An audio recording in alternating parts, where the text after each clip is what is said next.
సరే ఇక్కడ మనం చూసుకుంటే 2026-2030 మధ్య ఈ మల్టీ బ్యాగర్స్ అనేవి ఎక్కువగా ఏ ఫీల్డ్స్‌లో మనం అబ్జర్వ్ చేయొచ్చంటారు? మేడం, మల్టీ బ్యాగర్ అనే కాన్సెప్ట్ వచ్చేసేసి ఇది సప్లై అండ్ డిమాండ్‌కి సంబంధించినటువంటిది. హ్మ్. ఎందుకు చెప్తున్నానంటే సపోజ్ మీరు ఇప్పుడు డిక్సన్ అనే ఒక షేర్ ఉంది.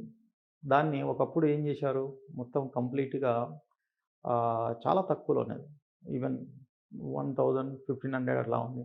దాన్ని ఇప్పుడు మన కరోనా టైంలో ఒకటేసారి 14,000కి తీసుకెళ్లారు. మళ్ళా ఇప్పుడు 6,000కి వచ్చింది. అలా వెళ్తుంటుంది.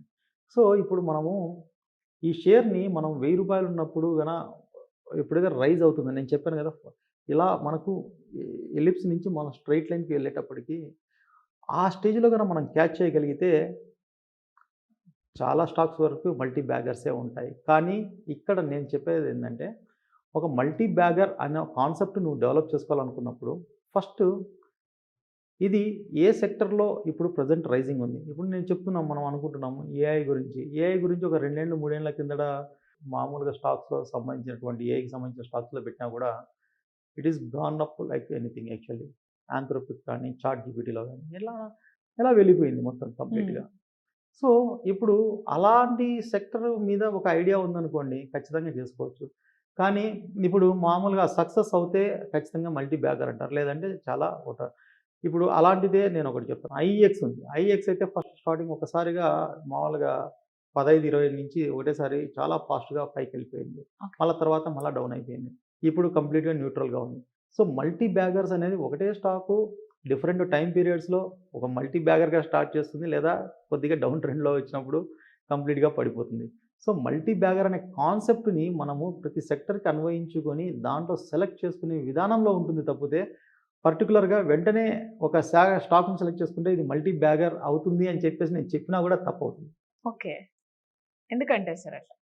ఎందుకు అంటే ఇప్పుడు సపోజ్ మనకు 2026 నుంచి 2030 is the 4 years is the time period. అవును సార్. 4 ఇయర్ టైమ్ పీరియడ్‌లో చాలా global events are in queue. ఫస్ట్‌ది మనకు మామూలుగా ఈ యొక్క మిడ్ టర్మ్ ఎలక్షన్స్‌లో యూఎస్ మిడ్ టర్మ్ ఎలక్షన్స్ ఉన్నాయి. సో, దాని భవితవ్యం ఆల్రెడీ తెలిసినా కూడా everybody it is going to be the speculation is going to be there. Next real estate వచ్చేసేసి కంప్లీట్ డౌన్‌లో ఉంది. సో, ఎలక్షన్స్‌కి ఒక 6 నెలల ముందు, ఒక 6 నెలల తర్వాత రియల్ ఎస్టేట్ ఉంటుంది. ఆ తర్వాత మధ్యలో 3 ఇయర్స్ గాని, 3 ½ ఇయర్స్ గాని 100% it is going to be down. హ్మ్. Which is going to be witness for the, you can see that stats from the 2014 to 2026 as on today also. This is what my words are completely true. Okay. Okay. అలాగే మీకు ఇప్పుడు top 3 sectors అన్నప్పుడు first నన్నడిగితే మాత్రం energy sector is going to be the dominating.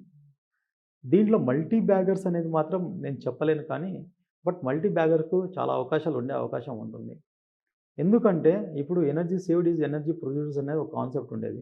దాని నుంచి ఇప్పుడు మనము ఖచ్చితంగా ఒక సోలార్ ఎనర్జీ గానీ, non conventional energy sources like green hydrogen గానీ, సోలార్ ఎనర్జీ గానీ, ప్లస్ ఇథనాల్ గానీ, ఇట్లాంటివన్నీ కూడా నాన్ కన్వెన్షనల్ ఎనర్జీస్ అన్నమాట. హ్మ్. So, it will be one decision is going to B change the entire field dimensions itself actually. Okay. So those kind of things definitely going to be having. That's why energy sector is having the more opportunities compared to even banking, even IT కంటే కూడా energy సెక్టర్స్‌లో అవకాశాలు చాలా ఎక్కువగా ఉన్నాయి. Multi okay. Baggers ఎక్కువగా వచ్చేటటువంటి అవకాశాలు చాలా ఉన్నాయి. ఓకే.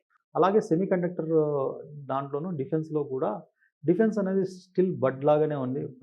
మన డిఫెన్స్ ఎక్స్‌పోర్ట్స్ పెరిగినప్పుడు గానీ, ఇది కూడా డిఫెన్స్ సెక్టర్ అనేది కూడా రేపొద్దున ఒక మల్టీ బ్యాగర్ సెక్టర్‌గా మనం ముందుకు వెళ్ళడానికి అవకాశం ఉంటుంది. ఓకే. అలాగే స్పేస్ మీద కూడా మనము కొత్తగా మనం ఇంట్రొడ్యూస్ అవుతున్నాము మార్కెట్‌లకి, వరల్డ్ మార్కెట్‌లకి ఇప్పుడే ఎవాల్వ్ అవుతున్నాం మనము.